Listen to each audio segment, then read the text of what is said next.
Bueno, hola, buenas tardes. Espero estar conectado. ¿Alguien por ahí? Hola. Somos 23. ¿Está alguien o no? Silvia, Julia, Pablo. Buenas tardes, profe. Bien, bárbaro. Estamos entonces. Existimos. Zafamos de la caída de los sistemas entonces. Bueno, voy a empezar por, por comentarles esto primero. Bueno, me toca dar con ustedes. Espero que les haya ido bien el parcial. Cada uno de nosotros preparamos las preguntas. Las preguntas que me tocaron hacer creo que fueron bastante lindas para pensar, muy sencillas.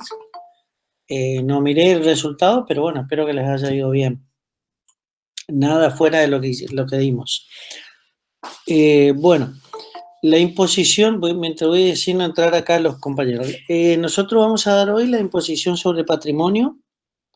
Impuesto a patrimonio, concepto, imposición sobre el capital bruto, neto, imposición sobre los aspectos parciales, etcétera, etcétera. Hay algo que yo les compartí hoy o ayer en nuestra plataforma, que es la parte de los sistemas tributarios argentinos. Yo les comparto esto que ustedes están viendo ahora, porque hay una parte que dice Sistema Tributario Argentino. En esta pestañita está todo el sistema actual. Ese es, yo así como está lo copié, es decir, le puse el link, o le puse la página creo, donde tienen el sistema tributario argentino. ¿Por qué me pareció interesante? Porque para que ustedes no tengan que estar buscando en otro lugar, por ejemplo, cuando les toque el impuesto al consumo, que es el IVA, patrimonio, ahora que es la parte de bienes personales, o el impuesto a las ganancias, ahí está todo. Es un resumen del sistema tributario argentino, para que ustedes tengan una idea de lo que está. Nosotros ahora cuando pasemos esa parte, vamos a ver la parte, a ver si me cambia, no, nunca intenté, pero a ver. Ahí ustedes ven la ley de impuesto a los bienes personales, o una ley, ¿no? ¿Sí? Todavía no se No, ve nada, profe, profe. la página la Bueno, FIP. No, quedamos profe, nomás. no se ve. Bueno, de todas maneras lo voy a ver. Entonces nosotros acá en lo que dice Sistema Tributario Argentino, que está acá es lo que yo les colgué, esta partecita, yo ya les colgué en la plataforma, y ustedes van a poder ahí, cuando miremos la parte de bienes personales actuales, van a ver el sujeto, el objeto, las exenciones, las escalas. Obviamente no es tan profundo porque ustedes no están cursando impuestos, pero por lo menos de ahí cualquier duda que ustedes tengan, además de lo que nosotros vemos, por ejemplo, dicen, bueno, ¿cómo son las valuaciones de, qué sé yo, de los inmuebles? Bueno, ahí está. La evaluación de los rodados, ahí está. ¿Qué se incluye? Ahí está. O sea, es un resumen de todo el sistema tributario. Está muy bueno para esta materia, para la parte del final, como también está bueno para los otros impuestos que le toque hacer, ¿no? Yo le puse, está en la página institucional de la FIP. Si ustedes ven arriba, dice www.afip.gov.ar/institucional/otra vez. Ahí está, es lo más completito que hay porque obviamente es del organismo que se encarga de aplicar, fiscalizar, recaudar y controlar los impuestos. Así que más que lo que está acá. Y ahí van a sacar, por ejemplo, para esta unidad bienes personales y ganancia mínima presunta. Yo les voy a dar, obviamente, pero les digo que por ahí yo no voy a profundizar tanto, porque ustedes lo van a tener a mano, lo van a ver, así que me pareció muy interesante que lo vean, ¿no? Que mañana voy a probar cómo es entrando acá, si ustedes lo pueden ver o no. Mañana lo voy a ver, hoy no. Bueno, eso por una parte. Voy a dejar de compartir, está presentando, dejar de presentar. Eso les quería comentar porque ustedes de pronto van a ver que tienen eso y van a decir, ¿esto qué es? Bueno, es el resumen de todos los impuestos argentinos para que les permita orientarse. Y otra cosa que leí este fin de semana, no sé, sobre los impuestos a la ganancia que les quería contar, yo no la di, pero ustedes vieron con otro profesor.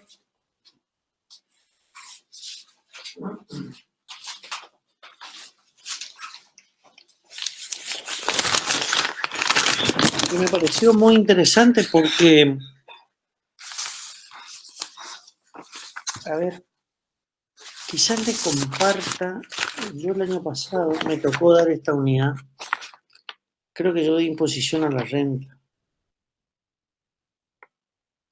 Bastante, lo tenía, les va a ayudar como material de estudio, hay algunas cositas que cambiaron. Incluso yo ayer lo estuve actualizando. Por ejemplo, en esa, ¿quién dio esa unidad a las 5? Imposición sobre los ingresos.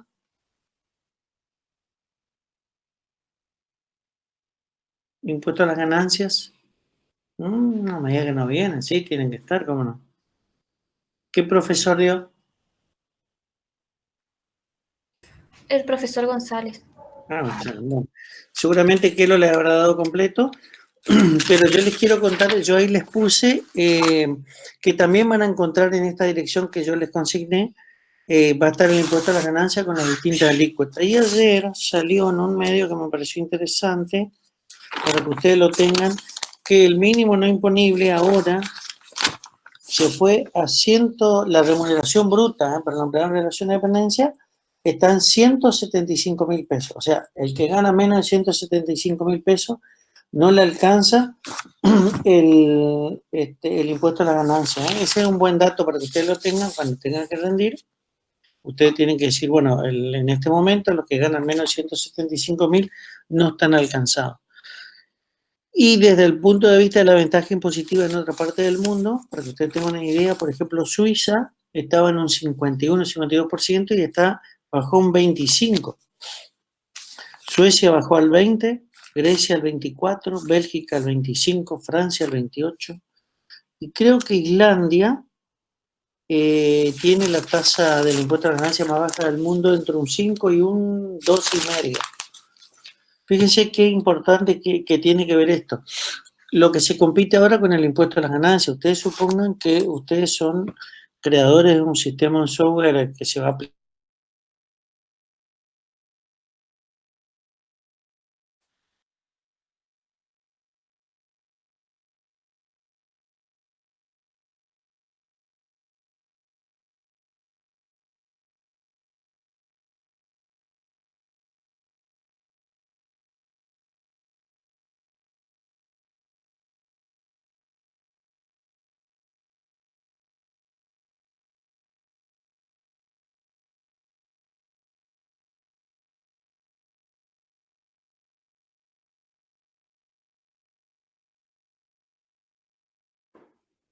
Hola.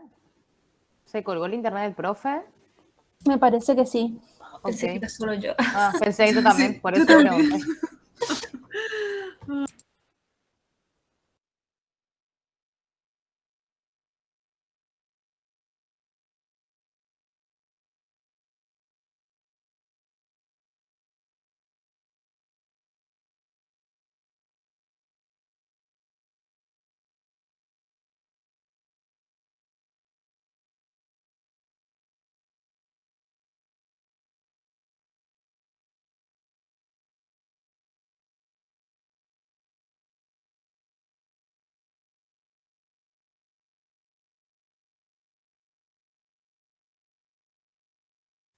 ¿Qué está por dar el profe la unidad 7 del plan viejo o 8?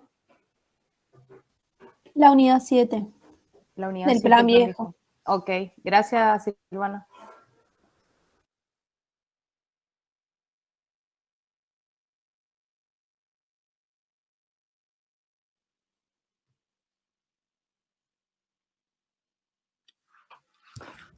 Profe, se nos fue. Sí, la verdad que me sacó, no sé si a ustedes o a mí solo. A usted solamente. Bueno, un segundito, por favor, voy a avisar que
Bueno, muchas gracias. Así que salí y entrarse al mismo lugar otra vez.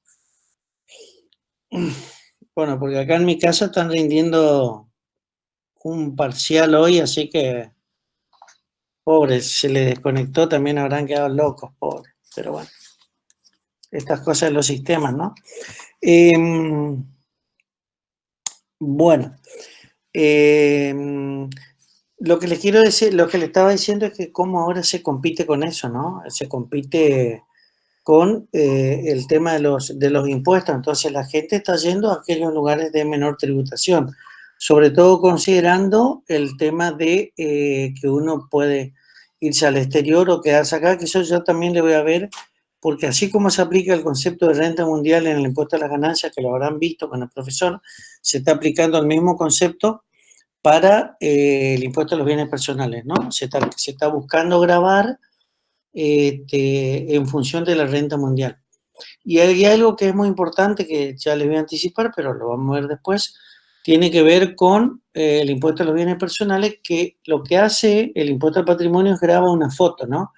Lo que yo tengo en el sistema al día 31 de diciembre de cada año. Por ejemplo, si yo declaro que al día 31 tengo plazo fijo, tengo caja de ahorro, estoy exento del impuesto.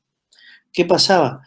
Mucha gente, no mucha gente, pero existían casos en que tenían el dinero al efectivo en la casa, lo ponían en un plazo fijo para estar exento y lo sacaban después a los pocos días. Entonces, para evitar eso, entró el año pasado un proyecto de ley para que pudiera estar, digamos, liberado de pagar el impuesto, tendría que tener determinada cantidad de tiempo inmovilizado del activo.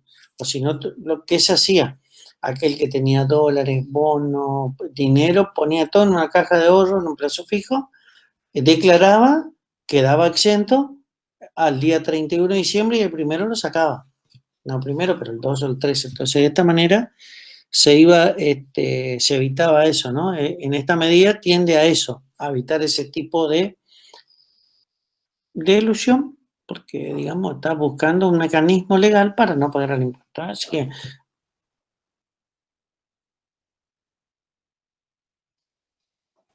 a ver un segundito que creo que... A ver.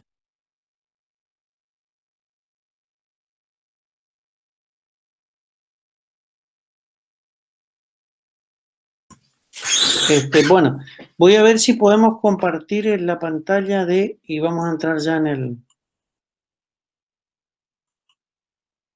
Bueno, un segundito. Impuesto al patrimonio. Ahora, fíjense el tema de las acciones, por ejemplo, ¿no? Que ustedes también están viendo, el tema de los impuestos. Con este problema que hubo ahora de la caída de todo el sistema internacional, creo que cayó WhatsApp, Facebook y Instagram, me parece, no sé cuál, o Telegram, no, Instagram creo. Fíjense que eso afecta en la bolsa, ¿no?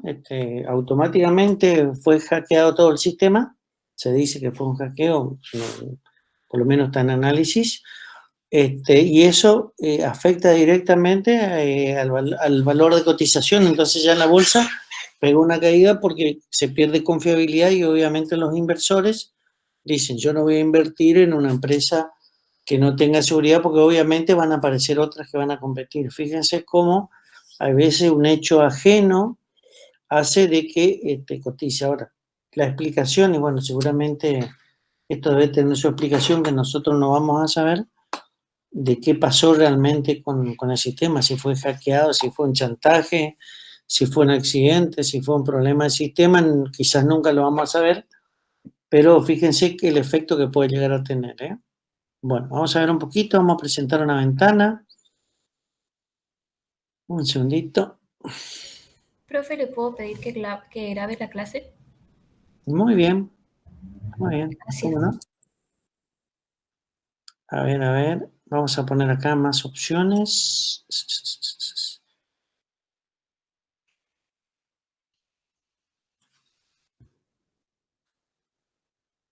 A ver, vamos a empezar a grabar primero, ¿eh? Vamos a grabar, que eso debe estar por acá un costadito.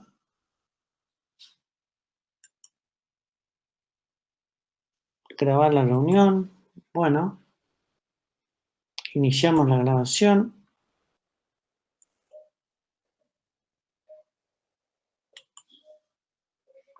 Ahora vamos a presentar.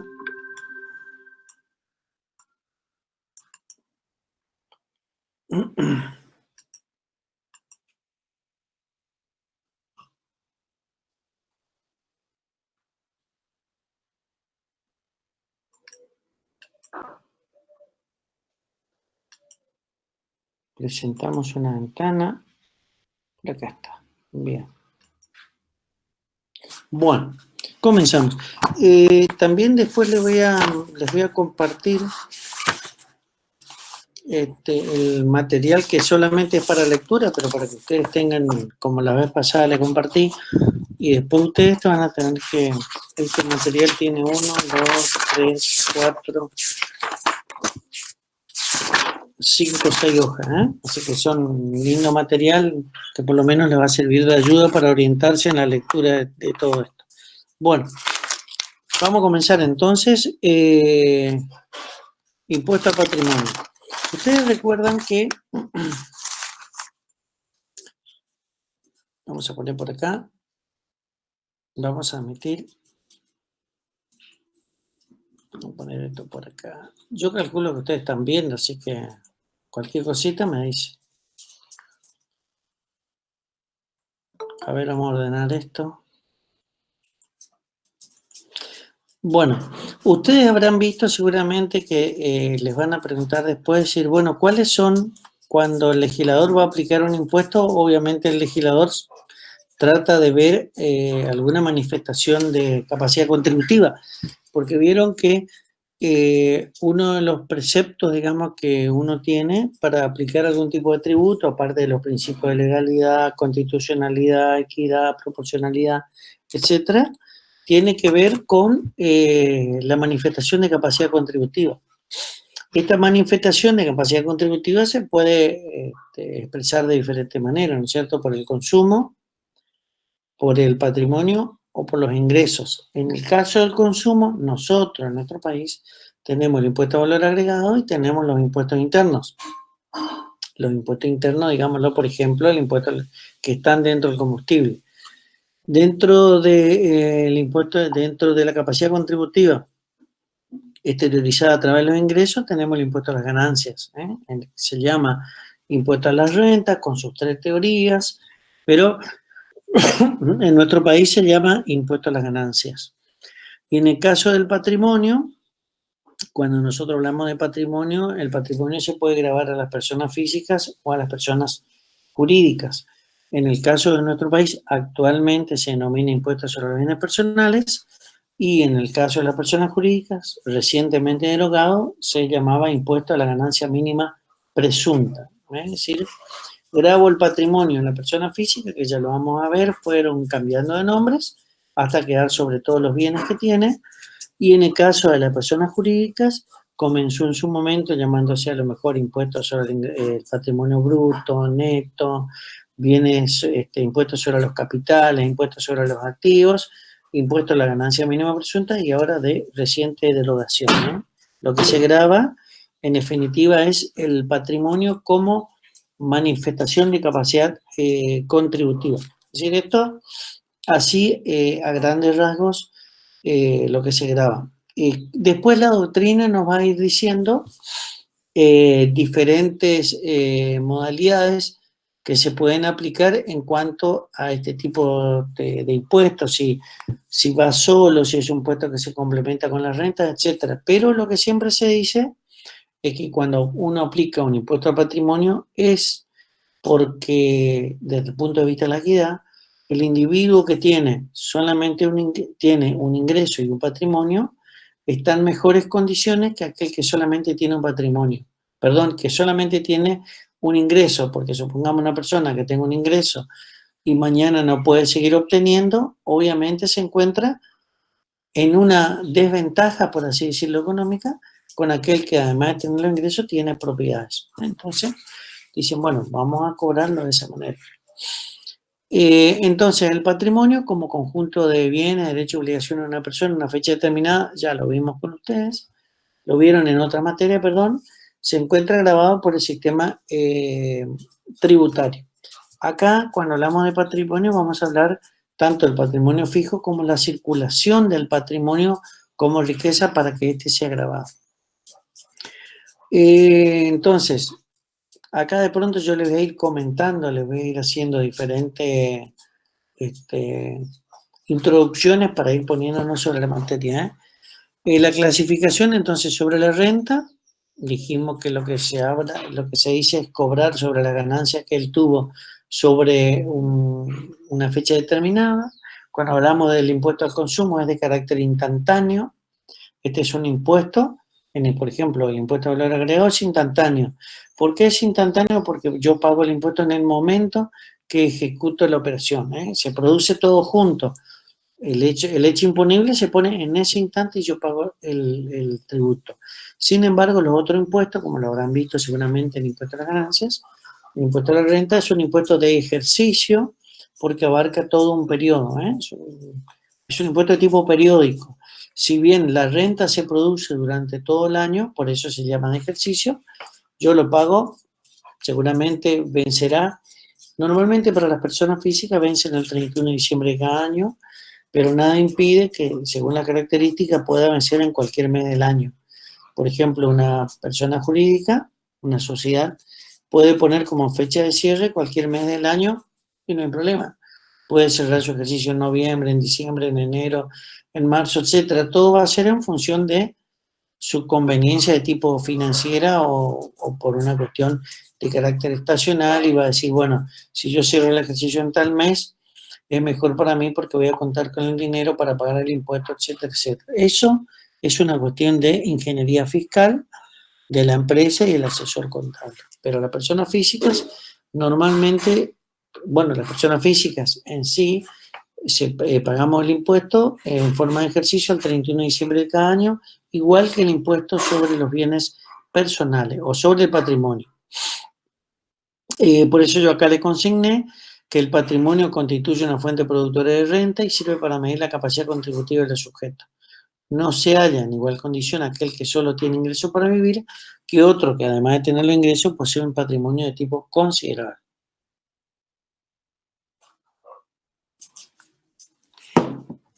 Lo que les quiero decir con esto es que esa es una de las razones, una de las justificaciones que se efectúa. Desde el punto de vista del concepto, el impuesto a patrimonio es un tributo de carácter directo, progresivo, con alícuotas marginales, crecientes, de naturaleza personal, que grava el patrimonio neto de personas físicas, existencia visible y capital de la persona jurídica o existencia ideal. ¿Qué es lo que grava? ¿Por qué decimos que es un impuesto de tipo directo? Porque grava a la persona o grava a la sociedad, ¿no? Directamente.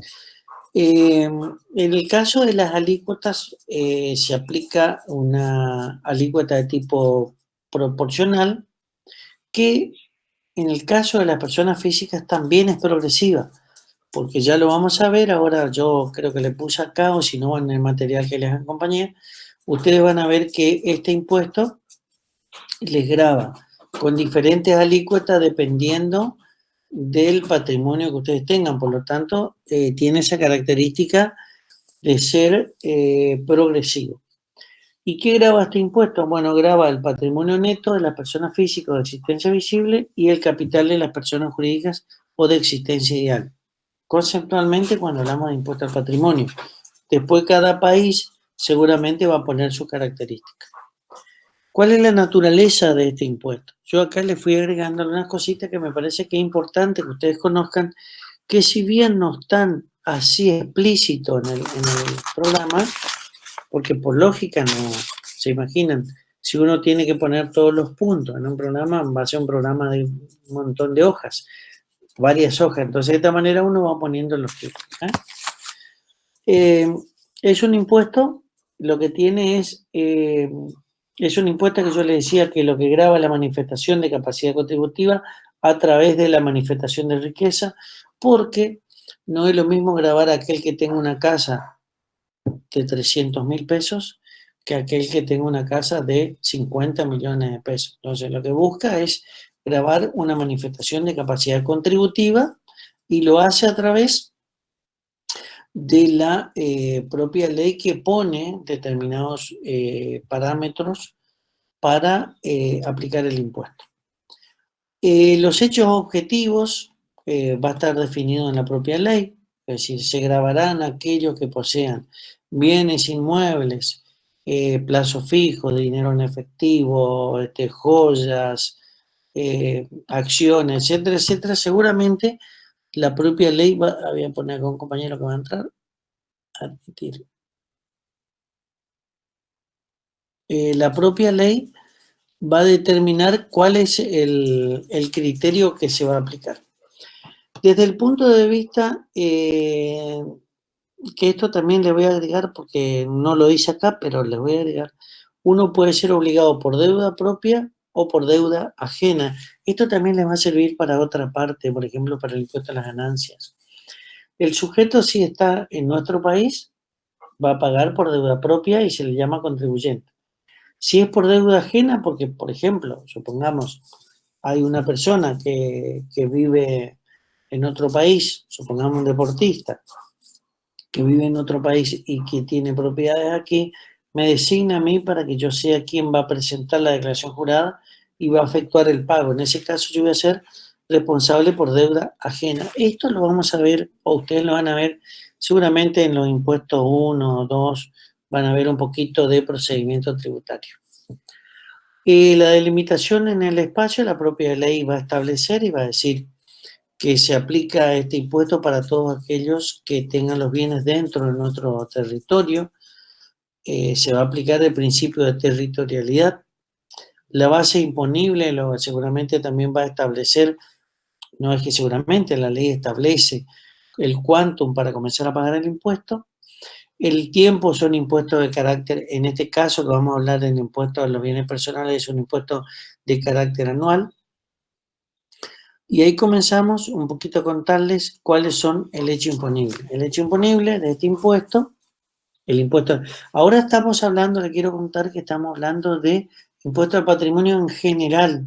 Estamos hablando de un impuesto en particular. Estamos diciendo, una de las formas, una de las manifestaciones de capacidad contributiva que existen es el patrimonio. Así como existe el consumo, existe el ingreso, existe el patrimonio.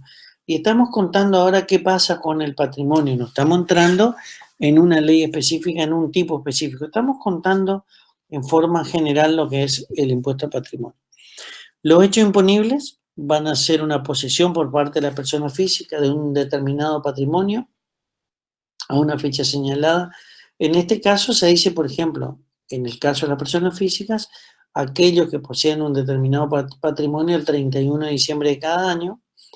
En el caso del impuesto al capital va a decir aquellos que poseen un patrimonio a la fecha de cierre de ejercicio, que el cierre de ejercicio, como recién les mencionaba, puede ser no solamente el 31 de diciembre, sino el mes que la empresa determine para seguir. La base imponible va a estar constituido en este caso, porque estamos hablando de patrimonio neto, el patrimonio neto. Yo les agregué acá un poquito también de naturaleza. Esto es para que ustedes vayan viendo, a ver cómo está el material, que yo les voy a compartir después. Sí, la verdad que está muy lindo.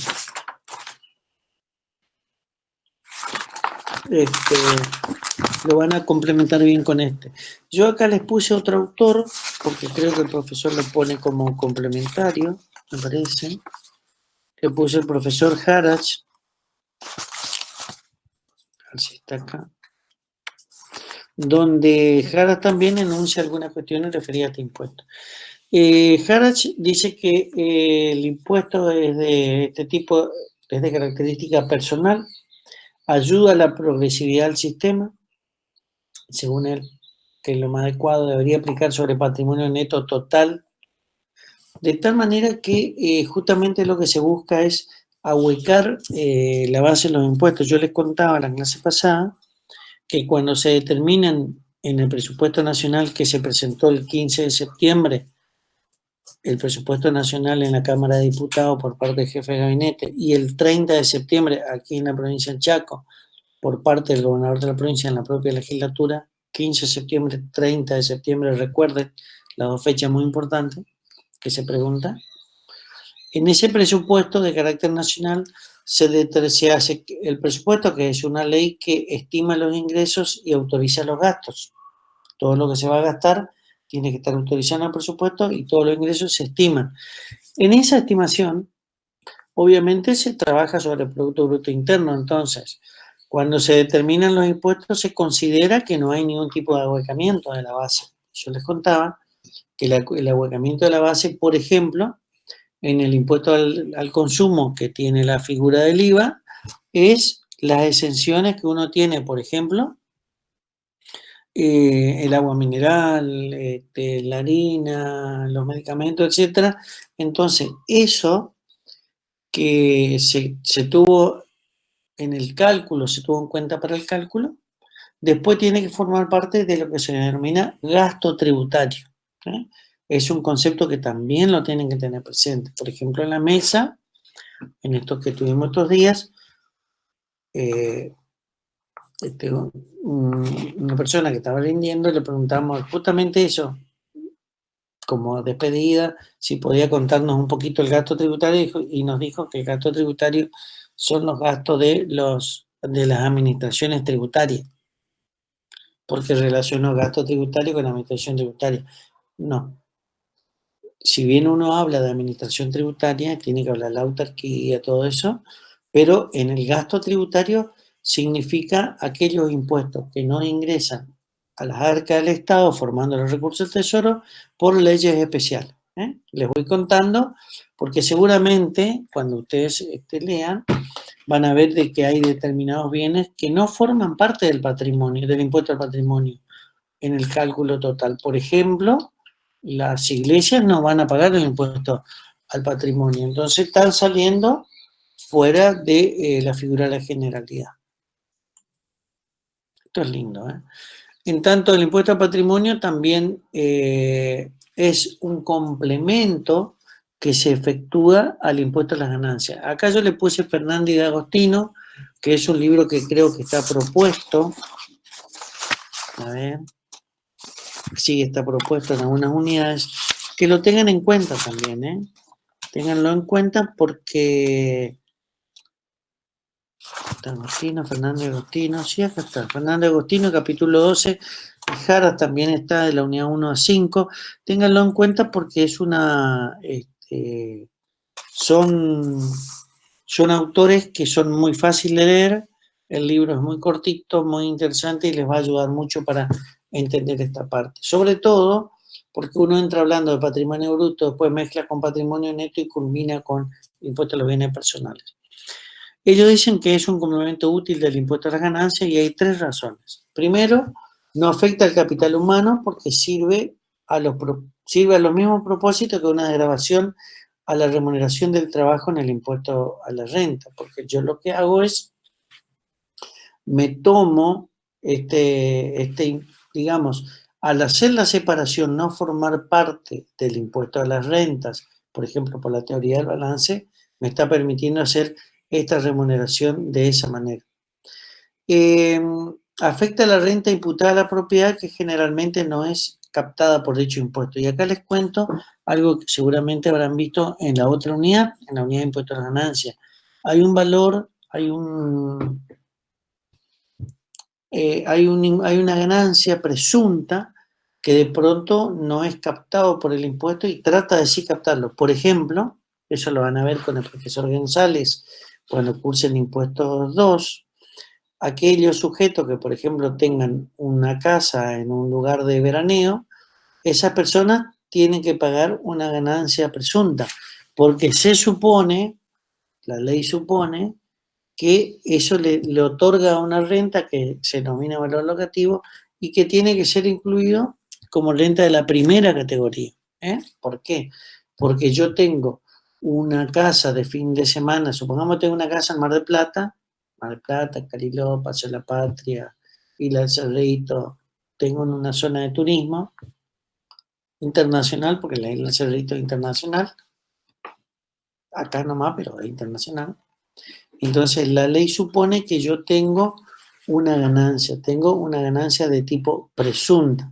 Entonces lo que hace es, ya que hay veces esa renta no es alcanzada, porque supongamos que no sea declarada, porque el individuo dice que bueno, que vive él o lo que fuera, es alcanzado a través de esta manera con el impuesto al patrimonio, que se lo grava por ese valor locativo. Lo mismo, de la misma manera, afecta a las ganancias de capital porque que no son captadas por el impuesto personal, porque yo tengo un incremento de bienes que no son alcanzados por el impuesto a las rentas. Es decir, se utiliza el impuesto al patrimonio como un complemento de impuesto a la renta. Aquello que no es gravado por el impuesto a la ganancia porque no genera esa riqueza, yo lo alcanzo de esta manera como un complemento de aquel impuesto. Esto ustedes lo van a ver seguramente en más profundidad cuando cursen impuesto 2, donde tienen que trabajar con los dos impuestos. Una clasificación, vamos a usar una clasificación que tenemos el impuesto sobre la tenencia o posesión patrimonial y en segundo lugar tenemos sobre la transferencia de patrimonio o bienes patrimoniales, es decir, sobre la tenencia y sobre la transferencia. En el caso de la tenencia podemos hablar de impuesto sobre patrimonio neto, que es el impuesto sobre patrimonio neto de la persona física y el impuesto sobre patrimonio o capital de las empresas. En este momento nosotros, yo después le voy a agregar al final el impuesto a las grandes fortunas, que de cierta manera es un impuesto que está gravando a todas las riquezas, que no solamente se aplicó en otro país, sino se aplicó en el mundo, ¿no? Eso es importante resaltarlo. Yo creo que les dije, si no les comento, hay una tendencia de analizar el impuesto corporativo a las ganancias como un impuesto que ya no tiene el rendimiento que tuvo de esa manera y se está buscando algún otro tipo de impuesto que se aplique sobre las grandes empresas. Es como decir, voy a aplicar un impuesto a la ganancia para las pequeñas empresas locales y quizás un impuesto a la grandes riquezas para aquellas empresas que están fuera del país, digamos, ¿no? Son riquezas de tipo globales. Entonces tenemos el impuesto sobre el patrimonio neto, los impuestos globales sobre la posesión o tenencia de bienes. Acá podemos hablar de los impuestos sobre los bienes personales o el impuesto sobre los activos de empresa. Impuesto activo que fue llamado, de cierta manera, impuesto a la ganancia mínima presunta en nuestro país. En una etapa se eliminó el impuesto a los capitales, después apareció el impuesto a los activos. Se eliminó el impuesto a los activos porque, claro, gravaba el activo de las empresas. Una empresa que recién comenzaba tenía que pagar un impuesto sobre los bienes productores de riqueza. Se elimina este impuesto y aparece el impuesto a la ganancia mínima presunta, que ya lo vamos a ver, pero les voy a comentar que este es un impuesto a la ganancia mínima presunta que se aplica como pago a cuenta del impuesto a las ganancias. ¿Por qué? Porque había muchas empresas que no pagaban el impuesto a las ganancias, siempre tenían pérdidas. Entonces, el legislador dijo, en ese momento, aquellas empresas que tengan un capital de, en ese entonces era 200.000 pesos, que era mucho, estamos hablando allá por el 2007, 2008, aquellas empresas que tengan un capital que supere los 200.000 pesos deberán pagar un impuesto a la ganancia mínima presunta del 20%, 2%, eso el legislador lo determinó, y ese impuesto será tomado como pago a cuenta del impuesto a las ganancias. ¿Por qué decían esto? Porque supongamos que una empresa, un empresario, tenía 50 cosechadoras, y el país era un productor de productos agroexportables, que son cereales, y tenía 50 cosechadoras, entonces el legislador se preguntaba, ¿cómo este señor que tiene 50 máquinas no tiene ganancias? No tiene impuestos a ganancias. Entonces, de esta manera, dijo, todos aquellos que tienen determinados activos se consideran que tienen una ganancia presunta, por lo tanto, le voy a cobrar un impuesto presunto sobre una ganancia presunta que va a ser tomado a cuenta en definitiva de este impuesto. Eso lo hizo el legislador, en definitiva, para captar esa riqueza que de pronto no estaba dentro del sistema. Esto obviamente tenía un tipo de beneficio también, la propia doctrina así lo exigía, para que no se grave a aquellos que iniciaban actividades. Por ejemplo, supongamos que ustedes comienzan una actividad. Ustedes dicen, nosotros vamos a hacer movimiento de suelo en aquellos lugares que se va a hacer un pavimento, por ejemplo. Entonces ustedes compran la motoniveladora, los equipos, equipo para el combustible, etcétera. Hacen una gran inversión en equipo nuevo para poder realizar esa actividad y tienen que pagar ya el impuesto a las ganancias.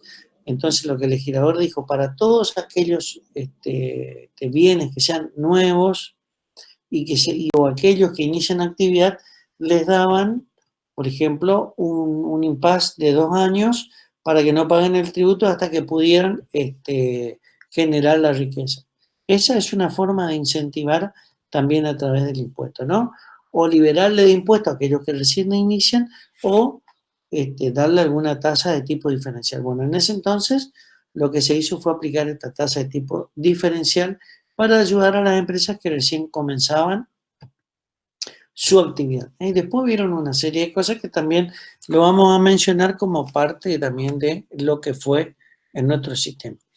La tercera forma son los impuestos sobre manifestaciones de riqueza, el impuesto sobre la propiedad inmueble, que ya lo vamos a ver, y el impuesto sobre otro tipo de bienes.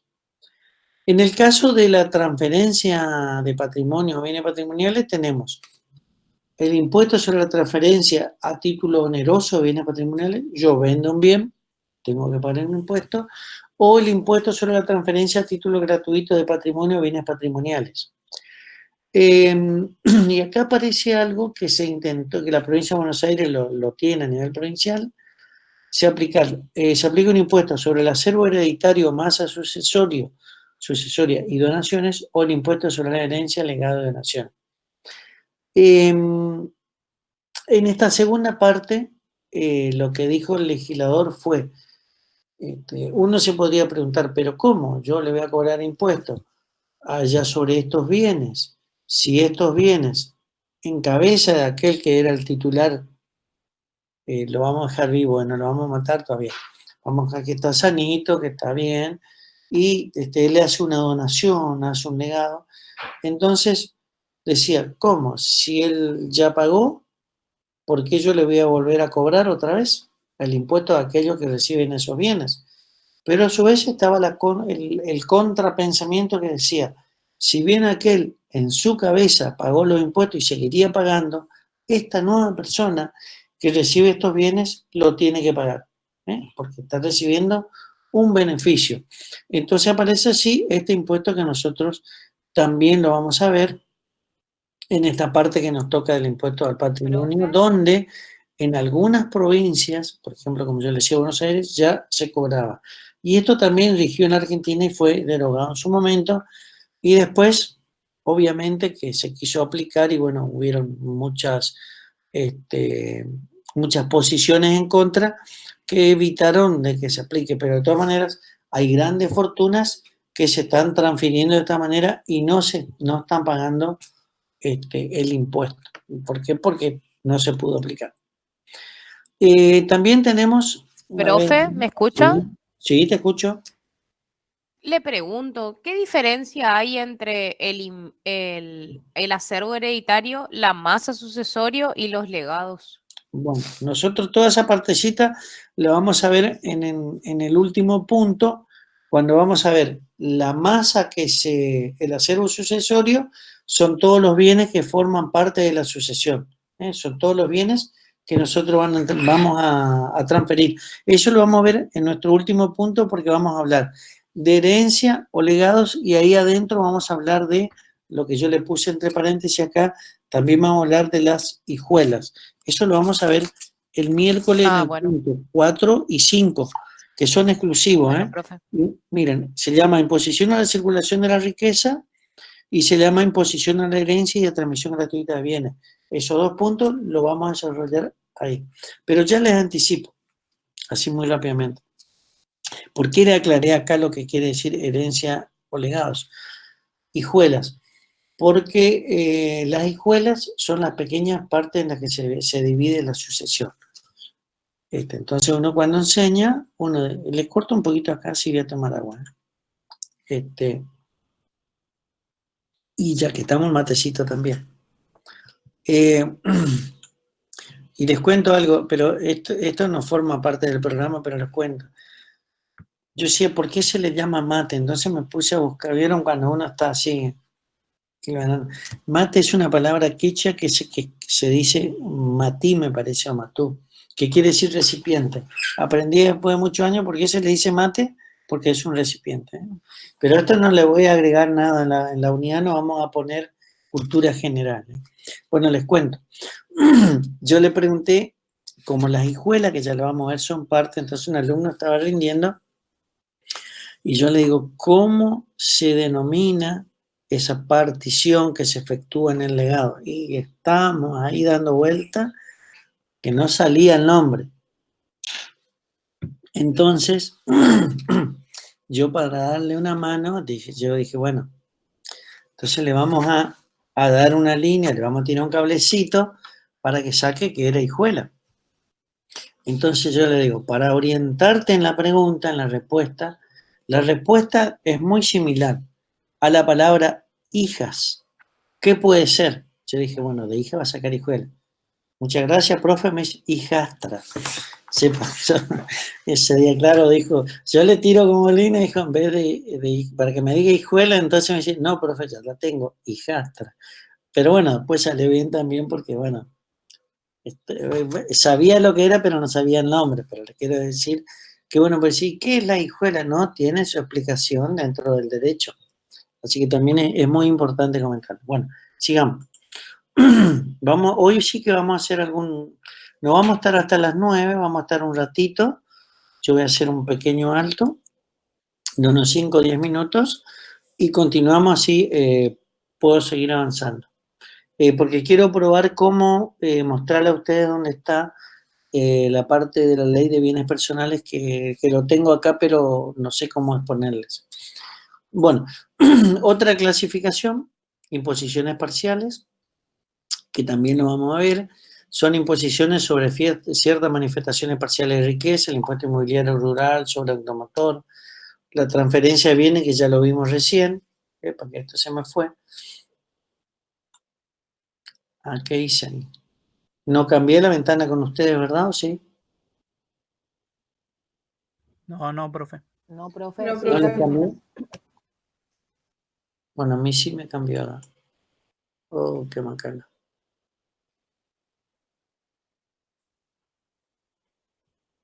No sé qué toqué.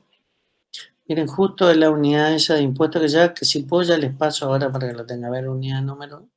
No sé qué toqué que me cambió a mí. Ahí está. No, cuando toco me cambia. Ahí está. No sé por qué. Ahí está. Bien.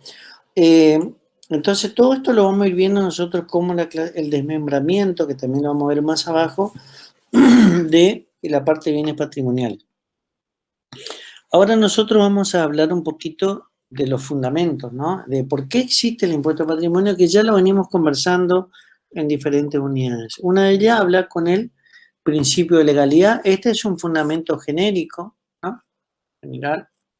No puede haber tributo ni exención sin una ley que la establezca. Fundamental.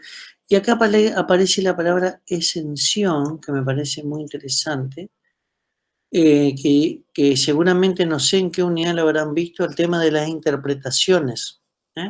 Las interpretaciones en la ley, recuerden que cuando se habla de las exenciones, lo que se dice es que la interpretación, si el legislador o aquel que aplica la ley tiene que interpretar una ley porque no es clara, cuando habla de exenciones, la interpretación es de carácter restrictiva. ¿Por qué? Porque estoy evitando un ingreso tributario y aparte estoy otorgando un beneficio de tipo fiscal.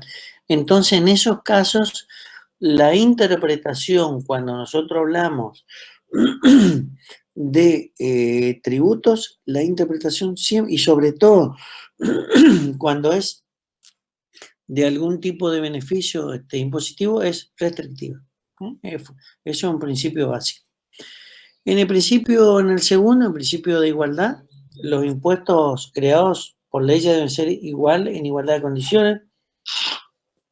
¿Qué quiere decir esto? No sé si ya lo vieron, pero yo lo comento porque lo tengo que decir. Cuando nosotros estamos hablando de igualdad, no quiere decir que le vamos a cobrar el mismo impuesto a todos. Igualdad de aplicación. No. Lo que quiere decir el principio de igualdad que está en la Constitución Nacional, el artículo 16, que dice que la igualdad es la base de los tributos, justamente ese principio de igualdad, lo que dice es que voy a tratar igual a los iguales, ¿no? Igual a los iguales. Quiere decir que voy a aplicarle el mismo tributo a todos aquellos que están en las mismas condiciones desde el punto de vista de la capacidad contributiva. No es lo mismo. Y ahí yo voy a hablar seguramente, después lo van a ver en alguna otra unidad, de dos principios de igualdad. No puede haber una igualdad horizontal y una vertical para ese tipo de tratamiento. Yo voy a tratar iguales a los iguales y desigual a los desiguales. Es decir, voy a mirar de acuerdo, supongamos, de acuerdo a la capacidad contributiva, si están en el mismo nivel o están en diferentes escalones. Después tenemos un principio de equidad. Ahí está el artículo 4.17, porque el artículo 4, cuando nosotros nos habla, dice, los fondos del tesoro se conforman por aquellos impuestos que equitativa y proporcionalmente se establezcan en todo el territorio de la nación, etcétera, etcétera. Lo que está hablando es que ese principio de equidad no debe ser confiscatorio. Lo que está haciendo es me está resguardando el derecho de propiedad. O sea que cuando yo aplico este impuesto de tipo patrimonial, tiene que salir por una ley, tiene que aplicar el principio de igualdad, tiene que tener el principio de equidad y tiene que tener un principio de proporcionalidad referido a que debe ser proporcional en función del patrimonio que yo quiero grabar. La verdad que no me acuerdo si tenemos algún fallo, pero siempre es lindo leer un fallo de la Corte, pero no, por supuesto, leer 400 hojas, sino leer 2 renglones donde se justifica del por qué se aplica lo que se aplica. Por ejemplo, cuando miremos ahora un poquito, cuando más adelante miremos el impuesto de la ganancia mínima presunta, se hicieron varias presentaciones que se decía que era un impuesto de tipo confiscatorio porque se gravaba aquellos bienes que no habían producido riqueza, etcétera, etcétera. Pero siempre la Corte lo que le decía era, demuéstreme que fue confiscatorio. Demuéstreme con hechos de que eso fue confiscatorio. Entonces, cuando yo hago una presentación de esa naturaleza, debo demostrar fehacientemente que se produjo el hecho de confiscarme mi patrimonio, ¿no? Y también le recuerdo, creo que ya lo vimos, me parece, que cuando uno hace una presentación de tipo inconstitucional, de lo que fuere, de cualquier tipo de ley, si eso es favorable, se me aplica solamente a mí, que fue quien realizó la presentación, no así a los terceros que tienen situaciones similares, ¿no? Es de carácter individual. Bueno, seguimos. ¿Es confiscatorio si se absorbe más del 33% de la renta o del capital o estoy equivocado? Sí, pero hay, también lo vamos a ver, pero hay un determinado caso nomás. Porque si no, yo diría es confiscatorio porque lo que pierde un poquito, ese 33% es como que dice, pero ¿cómo? Si el impuesto a la ganancia es el 35%, es confiscatorio. No, un momentito, ese está hablando de un impuesto sobre un patrimonio, un 33%, otra cosa. Lo vamos a mencionar el fallo ese. Muy bien, muchas gracias por recordarme que teníamos. No sé si es de esta unidad, pero lo vamos a recordar. Vamos a hablar qué quiere decir. ¿Y qué significa expoliatorios?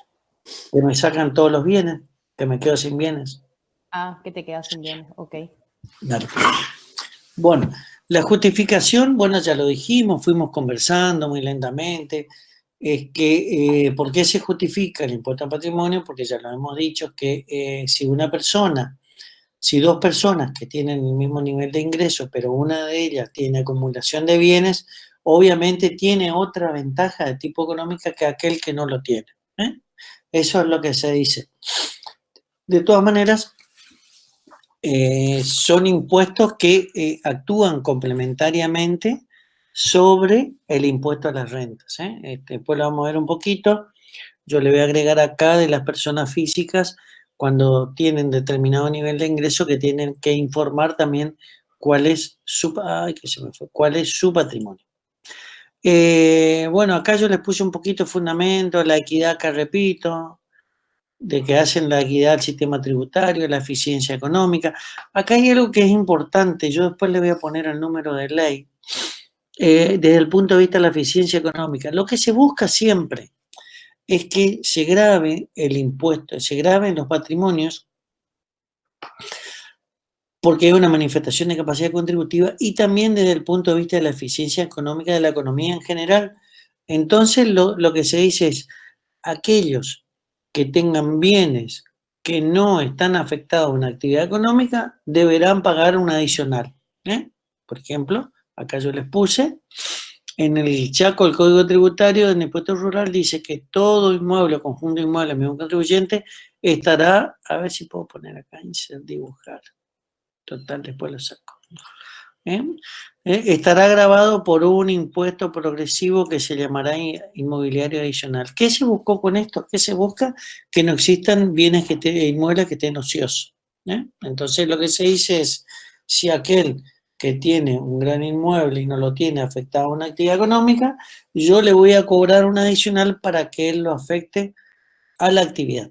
De la misma manera, en el caso del municipio de Resistencia, también recuerden que nos aplica un impuesto a los baldíos que están ubicados en zona urbana, que también van a generar un tipo de impuesto.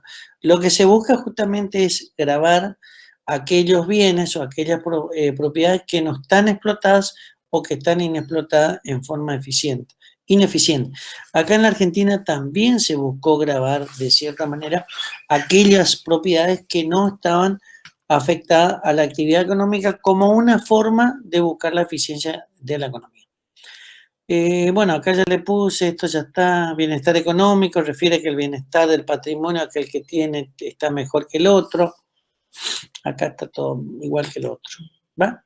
Bueno, ¿cómo se puede aplicar el impuesto al patrimonio? Podemos aplicar de tres maneras. Como parte integrante del impuesto a la renta, o sea, sería un solo tipo, un tributo, en forma independiente del impuesto a la renta y en forma separada del impuesto a la renta, pero actuando como un complemento del impuesto a las ganancias, que así lo denominamos así. Acá me falta una R, mayor parte. Y así lo aplicamos nosotros. Nosotros tenemos un impuesto sobre las rentas, o denominado impuesto a las ganancias, y un impuesto que también se aplica sobre patrimonio. Seguramente el profesor González lo habrá comentado, y si no lo van a ver allá por la unidad 10-11, que cuando se habló de distribuciones constitucionales y de potestades constitucionales, el impuesto a las ganancias es un impuesto de tipo directo que es de exclusividad de las provincias, pero el artículo 75, inciso 1 y 2, dice que cuando sean cuestiones de defensa, seguridad y bienestar general, pues aplicarle a la nación. Eso está en emergencia del año 1934. Y también pasa con el impuesto al patrimonio. El impuesto al patrimonio es un impuesto de tipo directo, el impuesto sobre los bienes personales es un impuesto directo, que es una atribución exclusiva de las provincias, pero como consecuencia del artículo 75, inciso 1 y 2, lo aplica la nación, mientras tiene esa emergencia. Por supuesto, esa emergencia aún continúa. Seguimos. Ahora vamos un poquito, y voy a apurarme porque estoy dando vueltas sobre lo mismo hace una hora. Imposición sobre patrimonio bruto. Acá nosotros podemos hablar patrimonio neto o patrimonio bruto. Patrimonio neto, activo menos pasivo, patrimonio bruto, solamente bruto. Esto yo voy a pasar un poquito rapidito porque es toda historia para que ustedes tengan. Y aparte les voy a pasar todo el material que deben complementar con los libros. Entonces, algunos autores dicen que es un tributo de tipo personal que está dado por los activos menos los pasivos, etcétera, etcétera. Bien. Esto todo ya fue. Patrimonio neto, patrimonio bruto, yo les voy a dar esto y vamos a lo que nos gusta a todos. Entonces, el impuesto a patrimonio Porque toda la primera parte es contar patrimonio neto, patrimonio bruto, qué significa la naturaleza, el objeto, los beneficios, etc. Ya todavía estamos en el primer puntito. Ahora vamos a tratar de entrar al segundo. Cuando hablamos de impuesto a patrimonio tenemos que hablar de dos tipos, a la persona física o a la persona jurídica. Esto ya lo dijimos recién, pero de todas maneras recordemos que el impuesto sobre los bienes personales es un impuesto que reemplazó al impuesto a patrimonio neto y desde el punto de vista de la persona jurídica se llamó primero impuesto sobre capital, impuesto sobre los activos, impuesto a la ganancia mínima presunta y hoy se encuentra derogado. Lo que se buscó fue gravar al patrimonio en cabeza de la persona física y en cabeza de la persona jurídica. En cabeza de la persona física se aplica una tasa de tipo progresiva, que ya la vamos a ver, y desde el punto de vista de la persona jurídica era una tasa de tipo proporcional, que se llamaba ganancia mínima presunta porque el resultado era cuenta del impuesto a la ganancia. Qué raro que el profesor no lo sacó, lo dejó como punto, ¿no? Pero bueno, porque es en esta necesidad de fondo nada impide que mañana aparezca otra vez, ¿no? Bien. A ver, un poquitito. Bienes personales. Acá ya entramos nosotros con el impuesto a los bienes personales. Los bienes personales son todos los bienes que tiene una persona el 31 de diciembre de cada año. Se saca una foto y lo que está el día 31 de diciembre se cobra el impuesto. Son todas las personas físicas que están dentro del país, que tienen los bienes dentro del país, y aquellas que viven en el exterior por los bienes existentes en el país. Normalmente se nombra un representante para el pago. Las exenciones ya lo vamos a ver, está en el artículo 21 y esa es la norma de tipo legal. Voy avanzando un poquito. Las características principales. Es un impuesto directo, ya dijimos por qué. Grava a la persona directamente, es de tipo personal, es un impuesto que grava la posesión de la riqueza en forma periódica, generalmente anual. Yo puedo tener un auto en enero, lo vendo en febrero, me compro otro en mayo, lo vendo en julio, etc. Ninguno de esos va a estar grabado por este impuesto, solamente va a estar grabado lo que yo tenga a fin de ejercicio en esa foto en que está en el último día, porque se supone que si vendí el auto tengo el dinero. Como característica, la unidad contribuyente por lo general es la familia, pero está en la cabeza del titular. Se incluyen todos los activos, hay muy pocas excepciones, muy pocas. Las tasas son proporcionales, aunque tienen cierta progresividad, porque recuerden ustedes que ya lo vamos a ver, que nosotros aplicamos, que yo acá le puse hoy le puse la nueva escala, tiene un sistema de progresividad. El sistema de evaluación, yo les voy a dar la ley, no vamos a quedarnos tanto en esto, porque tenemos que poner todos los bienes, cómo se fue creando, se fue evaluando, en el caso de los inmuebles, en el caso de los rodados, etc. En la estructura, esto también es un poco de derecho, ¿no? En la sociedad conyugal, recuerden que al marido le corresponden los bienes propios y los bienes gananciales, salvo lo que son de la esposa. A la esposa los bienes propios y los gananciales adquiridos mediante su profesión o resolución general si hubiera, o resolución, perdón, judicial, si hubiera una separación de bienes.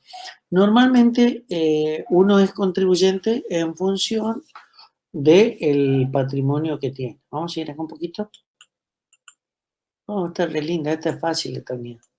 Bien, en la evaluación yo les voy a poner después, o les voy a alcanzar la ley y en el material que yo tengo también, para no quedarnos tanto en el tema de los inmuebles, cuáles son, quizás yo le ponga inmuebles, rodados y crédito, le voy a poner una ampliación acá, cuál valor debo tomar, para que ustedes tengan una idea, porque la ley es larga en cuanto a la evaluación de bienes, que ustedes lo van a ver en impuestos 2, así que nosotros no nos vamos a detener, pero igual los principales me parece que es importante que ustedes los conozcan.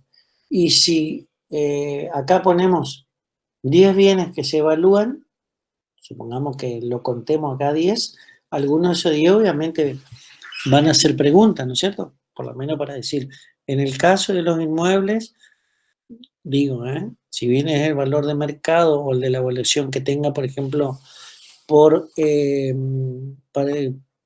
como determinación de la base imponible a los impuestos de tipo municipales, puede aparecer una pregunta que diga, en el caso de los bienes inmuebles, en las ciudades capitales se cotizan a valor de, a valor de, a precio, a valor de mercado o valor fiscal el que fuera menor. En realidad el que fuera mayor, ¿no? Por ahí puede aparecer algo así, supongamos, ¿eh? O por ejemplo, en el caso de los rodados, poner el caso de los rodados que se rigen por la tabla que tiene la FIP. Una pregunta podría decir, los rodados se evalúan a valor de, al precio de venta de mercado, ¿no? Y uno dice, ¿será el de mercado o será el de la FIP? Porque yo podría poner de mercado, pero siempre la base es la que se determina por la tabla de la FIP que saca de las compañías de seguros, ¿no? Es una determinación en base a las aseguradoras. Entonces los bienes nunca están devaluados. Acá yo les voy a ir poniendo todo, ¿vieron? Todos estos los vamos a ir sacando. Bien, esto es lo que está. Esto le bajé la ley para que ustedes lo miren también. Los impuestos sobre los bienes personales. Acá la imperiosa actualización. Esto me quedó. En realidad está el mínimo imponible de 2 millones de pesos para el año 2021, que lo van a actualizar. Pero hay algo muy importante. La vivienda única, hasta 18 millones de pesos está exento. O sea que eso es muy importante. Si yo tengo una casa que por la ubicación, cuando yo la hice, lo hice durante 40 años.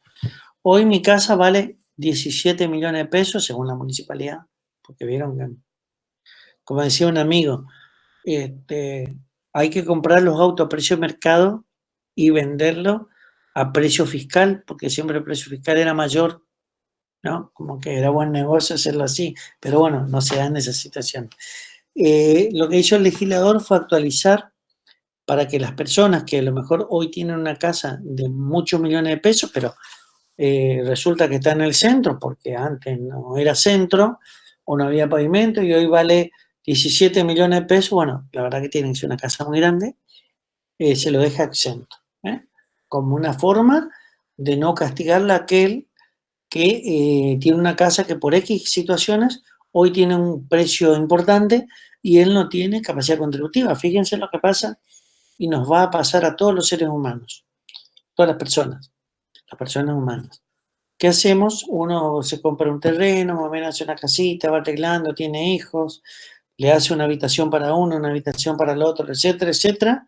Cuando hizo una gran casa, los chicos y las chicas se casan y se van, los padres quedan con una casa grande, el síndrome del nido vacío, se dicen los sociólogos, los psicólogos, perdón, los sociólogos no, y se queda con una casa con mucho patrimonio y él se jubila y queda con un sueldo bajo. Todo mal, ¿no? Es una gran casa, se fueron todos, vienen los fines de semana, vamos a ser generosos, todos los fines de semana traer un asadito al papá, que es la fiestita, pero se quedó con una gran casa que tiene un gran valor y él tiene un escaso sueldo. ¿Por qué? Tiene un escaso sueldo porque es jubilado, digamos, en nuestro sistema. Entonces el legislador dijo, no, es injusto, ¿cómo le voy a grabar todo esto? Entonces hasta 18 millones de pesos lo dejo fuera. Me parece muy justo. Después siguen exentos los saldos de las cuentas bancarias el 31 de diciembre de cada año, y eso es lo que estaba pasando, lo que yo les decía hoy. El que tenía dinero en su casa decía, bueno, voy a meter todo mi dinero dentro de la caja de ahorro para que yo esté exento. El día 31 y el primero lo saco. Porque si yo hago mi declaración jurada de bienes personales y digo, caja de ahorro, tantos pesos, debajo del colchón, mucho más, tengo que pagar el impuesto sobre los bienes personales por ese mucho más que está bajo el colchón. Miren, acá le puse todo eso, seguridad o colchón. De moneda extranjera en caja de seguridad en el colchón. Entonces, esa gente decía, saquemos lo que está en la caja de seguridad en el colchón o qué sé yo, arriba del techo, no sé dónde, y lo pongo en la cuenta y no pago y después lo saco. Bueno, y acá yo le agregué, esto es de un medio, En el Congreso existe un proyecto que pretende gravar las inversiones bancarias que están exentas en la medida que no hayan estado en el patrimonio de la persona de manera continua por menos de 274 días durante el año 2020 y si no lo tuvieran, que se deposite de diciembre a mayo, ¿está? Porque es una forma de evitar la elusión. Creo que no avanzó, ¿no? Lo voy a poner acá, ver si se aprobó. Creo que no. Bien, entonces con esto les quiero decir es que van a pagar el impuesto a las ganancias aquellos que superan este mínimo no imponible, que después se va modificando con el tiempo, y las casas, que era el problema que existía, quedaron exentos hasta ese monto. Y acá viene la escala que fue desde el año pasado. Entonces, el legislador dijo, miren acá, hay algo que es interesante. Aquellos que tengan el valor de los bienes, supongamos yo digo, yo tengo una casa de 15 millones, no, está exento, no lo considero, pero tengo un plazo fijo, unos cuadros que me regalaron, que no sé cuánto, y todo eso cuesta 2.999.000 pesos. Esto para el año 21.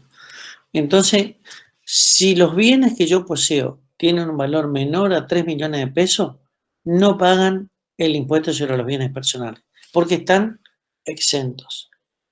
Pero, fíjense qué cosa, si yo supero los 3 millones de pesos, en este caso está a 6 millones, la ley dice, o mejor dicho, lo que está exento cuando se supera del mínimo, de ese mínimo exento, cuando se supera ese monto, en el cálculo será considerado.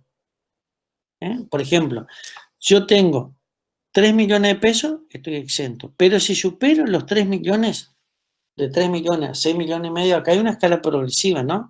Va de 0,75, 1 y 1,25. Si yo supero los 3 millones, por los 3 primeros millones pago el medio por ciento.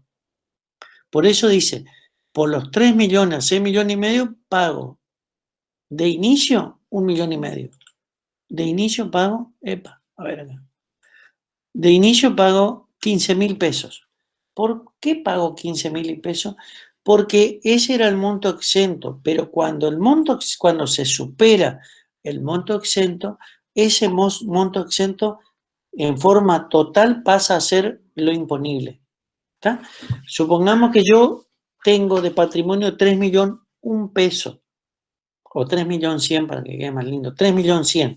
Por los 3 millones de pesos iniciales, que acá arriba estaban exentos, porque era 3 millones, yo pago, sobre los 3 millones de pesos, pago el 0,5%, pago 15.000 pesos. Y sobre el excedente de los 3 millones, me aplican una tasa del 0,75. Es decir, yo tengo 3 millones 100. Por los 3 primeros millones, pago el medio por ciento, pago 15.000 pesos. Y sobre el excedente de los 3 millones de pesos, por eso acá dice, sobre el excedente, pago el 0,75. ¿Sí? Sobre el excedente. Ahora supongamos que yo tengo un patrimonio de 6.600.000. Acá. 6.600.000. Ese es mi patrimonio. Por los primeros 6 millones y medio, pago 41.250. Sobre el excedente de los 6 millones y medio, pago el 1%. ¿Sí? Así funciona. Ahora, después ustedes calculen si quieren y les va a salir perfecto, ¿eh? Porque este es el sistema de la progresividad. Más paga el que más gana o el que más tiene. Si yo tuviera un patrimonio de 18 millones de pesos en adelante, pago 156.250. Lo que excede los 18 millones, pago el 1,25%. Entonces, para recordar, cuando nosotros hablamos de los mínimos exentos en el impuesto sobre los bienes personales, yo sé que cuando supero ese mínimo, que no le voy a aplicar el impuesto, cuando supero ese mínimo pasa a formar parte de la base total. Esa es la diferencia. Si bien acá dice mínimo no imponible, no se vayan a confundir con el mínimo no imponible de impuesto a las ganancias, porque el mínimo no imponible del impuesto a las ganancias lo que me dice es, por X pesos no pago. Superando eso, comienzo la escala. Acá en bienes personales, hasta 3 millones no pago. Superando los 3 millones, esos 3 millones vienen adentro y forman parte del total que voy a pagar. Y en el caso de los bienes que están fuera en el exterior, las personas, esto es de la ley, de las últimas resoluciones, las personas que residen en el país y posean bienes situados en el exterior, deben aplicar sobre estos un adicional. Fíjense que aquellos que tenían bienes en el exterior, justamente se les dio un plazo adicional para que los traigan, para evitar pagar una alícuota diferencial. Fíjense, pagan el 0,70, el 1,20 sobre eso, ¿no? Sobre los bienes que están fuera del país. Entonces la gente decía, no, supongamos que yo tuviera cuadros, bonos, etcétera, que estaban en el exterior, me convenía repatriar a esos bienes, ¿para qué? Para evitarme este adicional de bienes que estaban situados en el exterior, como una forma de repatriación de capitales. Bien. Bueno, esto ya está. Y ahí vamos a lo que podemos hacer, si les parece. Vamos a ir a entrar acá. Bueno, la próxima clase yo creo que sí se puede utilizar el mismo link, así que lo voy a usar al mismo. Y si les parece, les comento un poquito y paramos acá sobre el patrimonio de la ganancia mínima presunta, que ya está derogado, pero es importante que igual que ustedes lo tengan. A ver. Sí. Sí, vamos a hacer así. A ver qué tengo de ganancia mínima. Ganancia mínima presunta, como yo les contaba, son los activos que estaban existentes a un determinado bien, a una determinada fecha, grabadas a las sociedades que estaban domiciliadas en el país, tenía como finalidad gravar al capital de las empresas. Era un impuesto que se aplicaba a cuenta del impuesto a las ganancias, es el impuesto que quedó como impuesto al patrimonio. Por eso se aplica, fíjense, a sociedades, asociaciones civiles, explotación de empresas, personas físicas, fideicomiso, etcétera. Los problemas que tenía una progresividad muy elevada, el problema de evaluación de los bienes, cómo hacíamos para encontrar todos los bienes, cómo logramos detectar los créditos de valores representativos, y además había una serie de jurisdicciones de carácter provincial que también había que determinar los bienes, que ese está. ¿Cuáles son las características que tiene? Es un impuesto directo.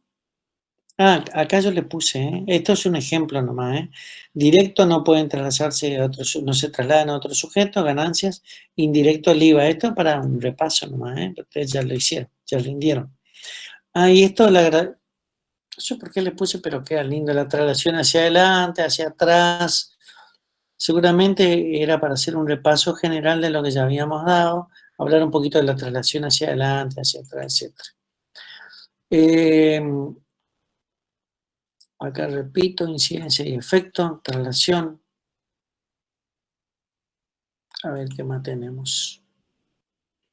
Esto, acá le puse los autores que estaban, a ver un momentito, así miramos qué hay acá. Impuesto, bueno, yo les voy a poner igual la ley de impuesto a la ganancia mínima presunta, que si bien yo no lo veo acá, porque la verdad que no lo veo, pero me parece que es importante que mínimamente tengan una idea que era un impuesto, que por eso lo voy a mejorar a esto para que ustedes tengan. A ver si el material que yo le voy a dar está mejor.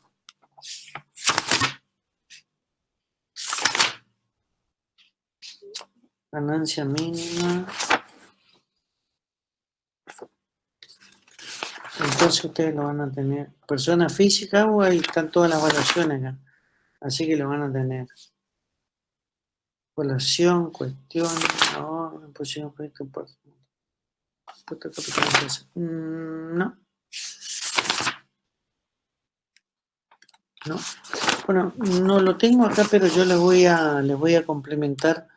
Porque claro, si bien el programa no nos pide, porque dice impuesto sobre el capital bruto, imposición sobre el capital bruto y neto de la empresa, este es un impuesto que reemplazó, a ver si no lo tengo por acá abajo, es un impuesto que reemplazó a los impuestos a los capitales, por lo tanto es importante conocerlo. A ver si lo tengo. No. Bueno. No. Claro, seguramente como no lo tenía, pero yo igual lo voy a agregar, ¿saben por qué? Porque me parece importante que ustedes, porque si acá nosotros lo nombramos, acá arriba, me parece que es importante que ustedes sepan que existía, ¿no? Impuesto a ganancia mínima presunta. Es importante que ustedes tengan noción de que era un impuesto que existía y reemplazó al impuesto sobre el capital de las empresas.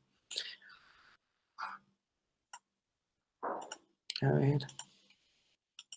Entonces ustedes tienen completito. Sí, en realidad lo que me faltaría acá agregarles es de cada ejercicio comercial me faltaría, ¿saben? Lo único que me faltaría agregarle ganancia mínima presunta, que le voy a poner la fecha de derogación y les tengo que poner la base imponible y la alícuota que se aplicaba y nada más. Y quizás alguna exención. O sea, acá yo le tendría que poner los sujetos, las exenciones, que si acá está, si bien acá está nombrado, artículo 3 de la ley, entre otras, para que ustedes tengan una idea, por ejemplo, los bienes de inicio de actividad están exentos y determinados bienes también, determinadas propiedades, pero me parece que estaría bueno que yo les comente y que les comente a cuánto asciende el porcentaje. Entonces con eso completamos. Bien, y en el capital de la empresa tenemos, era un impuesto que estaba en el año 1976, se tomaba como base imponible el total de los activos, tenía como finalidad gravar a la posesión del capital de todas las empresas y fueron derogados. También, ya no está más, me parece.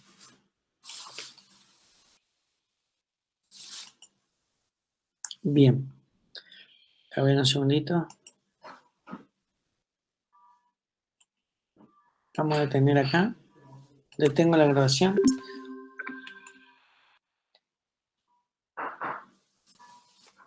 Un segundito, vamos a dejar de presentar.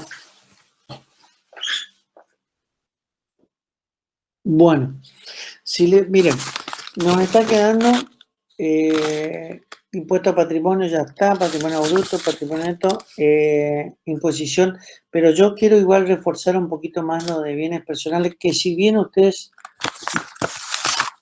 en el material que yo les voy a dar, está muy bueno, pero igual yo lo quiero dar un poquito más de bienes personales, y después nos queda impuesto sobre capital bruto y neto de la empresa, es esas dos presentaciones que son impuestos que fueron derogados, ninguno de los dos está.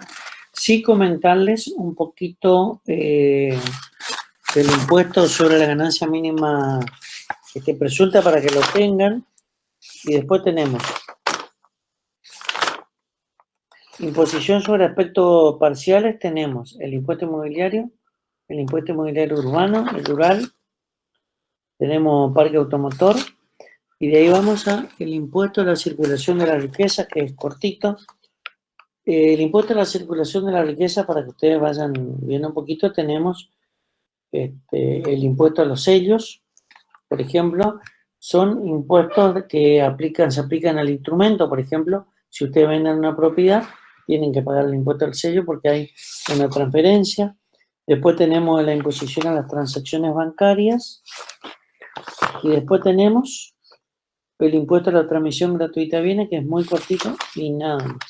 Así que nos queda re poquito y vamos a llegar muy bien. Si les parece, dejamos hasta acá como toda esta parte del primer punto. Yo les voy a poner el material que tengo, así ustedes ya lo van teniendo, y el día miércoles avanzamos con esta parte. ¿Escucho propuesta? Bueno, si quieren profe. seguimos, si quieren como quieran. Bueno, profe, ya. ¿Qué tal le fue en el parcial, chicos? No miré ni las notas, ni miré las preguntas. ¿Anduvieron bien? Nadie dice silencio. Bien por poco, pero bien, dice acá Erwin. Bueno, me alegro. Me alegro. Muy bien. Muy bien. Sí, la idea me parece a mí que la verdad que este es un nuevo sistema, pero es raro porque si no justamente las universidades buscan de que haya justamente de formar a la mayor cantidad de ciudadanos en el país, no solamente a nivel secundario, sino a nivel superior. Una de las ventajas que tenía las materias de tipo teóricas era la facilidad de incorporación a las universidades, porque el alumno podía trabajar y estudiar en sus momentos libres y seguir avanzando, pero si de esta manera las teóricas también se transforman en práctica, una consulta de revisión de parcial no es posible. Sí, supongo que sí. ¿No están no está en la revisión de las preguntas?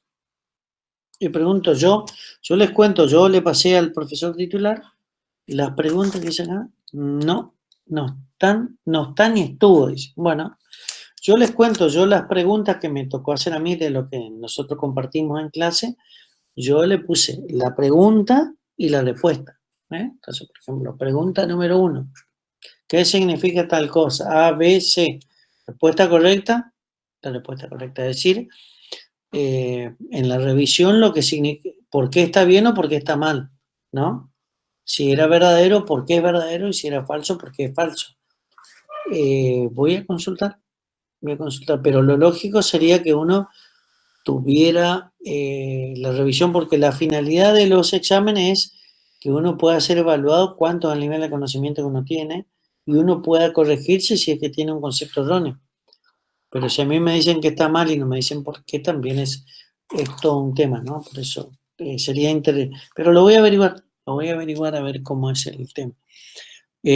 Profe, Entonces, sí, le hago una consulta. Y dale. nosotros, al menos yo y otros chicos que estamos en el plan viejo, para rendir final, nosotros seguimos rindiendo con nuestro programa, porque según o sea, tenemos una resolución que dice que nosotros rendimos hasta el 2023 con el programa viejo, pero el profe dijo que íbamos a rendir con el nuevo, Bueno, los mirá, finales. en esta mesa que nosotros tomamos la semana pasada rindieron con el programa viejo. Pues Y claro, en diciembre, se está cursando, digamos, ¿no? claro. Los Y en chicos, diciembre, porque quedamos en la duda nosotros los del programa viejo que queremos rendir en diciembre, si rendimos con el plan nuevo o viejo, porque según resolución nosotros deberíamos rendir con el viejo, pero el profe dice que con el nuevo. mira, lo que yo interpreto que si yo estoy de un plan, mientras esté vigente ese plan, yo tengo que continuar con ese, hasta que, bueno, se dé baja. Claro, Eh, claro. Eso entendíamos nosotros, pero nos da miedo irnos a diciembre y que nos digan, no, que tenemos que rendir con el nuevo o no, cosas así. no, creo. Incluso desconozco cómo son, pero yo creo que si yo cursé, supongo, me parece que sería interesante evacuar esa duda, pero si ustedes, supongamos, cursaron el año pasado finanzas públicas con el plan viejo el año antepasado, tienen que rendir con ese programa y de acuerdo a las condiciones que existían en ese momento y en ese plan. Se me hace que debe ser así, porque Claro, si sí. ustedes cambiaran de plan, supongo que tienen que tener otras materias, porque creo Sí, que el plan sí, así nuevo es. tiene más Tenemos materias. tienen otras materias. Y varios que Claro. estamos en el plan viejo estamos en esa situación, digamos, de no saber. Todos creemos que es como usted dice, o sea, seguir con nuestro mismo plan y rendir así hasta que esté en vigencia el plan viejo. Claro, normalmente es así. Incluso siempre después dicen, bueno, estas son las últimas meses y van ajustando la fecha, pero yo creería que debe ser de esa manera. Si yo entré con un plan y no me cambio de plan, tengo que continuar con esa materia y con esos programas. Y, por ejemplo, yo doy Ok. finanzas de empresas Y nosotros el año que viene vamos a dar 5º año de finanzas de empresa y 4º año de, no sé cómo se llama, que nos cambiaron el nombre. O sea, el año que viene vamos a dar a chicos de 5º y a chicos de 4º. O sea que el 4º año, Claro. Entonces, el año que viene, los que vienen con el plan nuevo ya están en 4º. Y los que vienen con el plan viejo están en 5º. La verdad que no sé cómo viene ahí el tema, pero eso nos dijeron, es la misma materia, los mismos temas, todo. O sea, no hay problema porque nosotros cambiamos el plan el año pasado. No el plan, sino cambiamos el programa, digamos. Pero es el mismo programa para todos. No tenemos modificación. Pero bueno, me parece que sería importante que analicen porque es vital. Yo les digo, los que rindieron la semana pasada rindieron con el plan viejo. En las mesas de usted, profe, ¿seguiríamos rindiendo con el plan viejo entonces? ¿Con el programa? Nosotros tomamos con el programa viejo, el plan viejo. Sería No, bueno saber eso, profe, si se va a rendir con el programa nuevo o el viejo, ya que la parte práctica no sería, o sea, no nos tendrían que tomar por el hecho de que seguimos en el plan, justamente, no nos cambiamos de plan. Bueno, miren, yo interpreto, es lo que yo interpreto, que el que es de un plan viejo rinde con el plan viejo, pero la secretaria académica está siempre ahí, me parece, y es muy accesible, así que, bueno, todos nomás son accesibles, pero me parece que un tema que tienen que evacuar y pedir, consultar, y una consulta que sirva para todos, porque es muy importante. Yo si fuera un alumno que vengo con un plan viejo, yo voy a querer rendir con el plan viejo. Porque es lógica, no pertenezco a este plan, porque este es un plan que las materias teóricas se cursan en forma práctica, pero yo digo, no, yo soy de otro plan. Yo vengo de un plan anterior, y mientras esté vigente, ahora, el día que pierda su vigencia, bueno, ahí sí, incluso se puede elegir, uno puede elegir el plan, ¿no? Aparte, supongo yo, que dice compañero hasta el 2023. Eso es lo que yo interpreto, no estoy en la cuestión académica, pero me parece que sería muy importante que averigüen.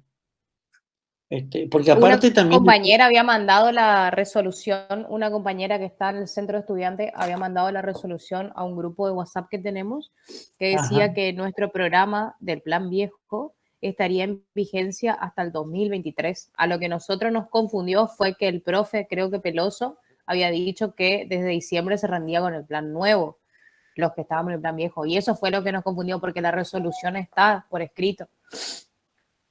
Claro.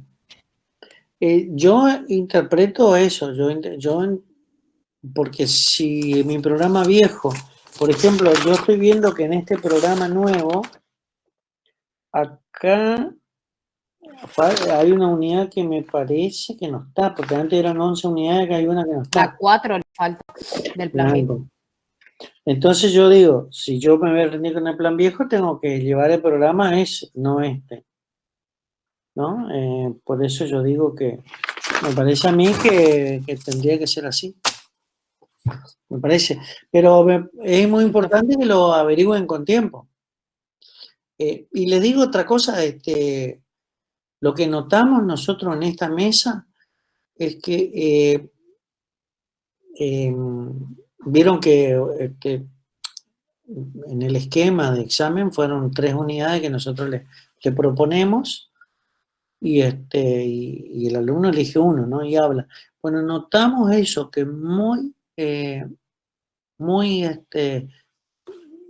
estudiado, como que muy rápido, ¿no? Como que no estaba profundo el estudio, siendo que uno siempre pregunta, porque uno siempre pregunta el programa, dice, ¿qué quiere decir poder tributario? ¿Qué quiere decir principios constitucionales? Uno nunca sale a la naturaleza de que nos tiene el programa, pero eso... yo noté, por lo menos en la mesa que a mí me tocó, de preguntar el punto, ¿no? Bueno, esta unidad, ¿qué significa este punto? Unidad elegida por aquel que iba a rendir, ¿no es cierto? Decir, ¿qué significa este puntito? ¿Qué quiere? No, ni siquiera tampoco el último, ¿no? Sino el primero y el segundo. Eso noté, así que ustedes recuerden que cuando uno rinde, El profesor que pregunta lo que está en el programa. Uno mira el programa y dice, bueno, te tocó la unidad número, qué sé yo, te tocó imposición a patrimonio. ¿Cuáles son los impuestos que se aplican a la circulación de la riqueza? Porque el programa dice eso, uno pregunta el título. Por eso es tan importante leer el programa. ¿Está? Bueno, chicos, nos vemos el miércoles si Dios quiere. Bueno, profe. Bueno, Creo que ustedes entran directo, eso no lo tengo que cambiar, ¿verdad? No, se puede entrar con el mismo. Bueno, así ya nos evitamos. Yo veo si puedo hoy o mañana, ya les voy a subir el material para que vayan teniendo y lo vayan mirando un poquito y así incluso yo ya les cargué la página de la FIP y voy a ver si les cargo. Veo si puedo bajar la ley de impuestos a los bienes personales para que tengan solamente la parte de las exenciones, sí, algo de exenciones, evaluaciones y de ganancia mínima presunta, como es muy cortita, para que tengan el concepto, qué significa, cuál se aplica y eso. Una idea general. ¿Listo, chicos? Nos estamos viendo. Hasta el miércoles.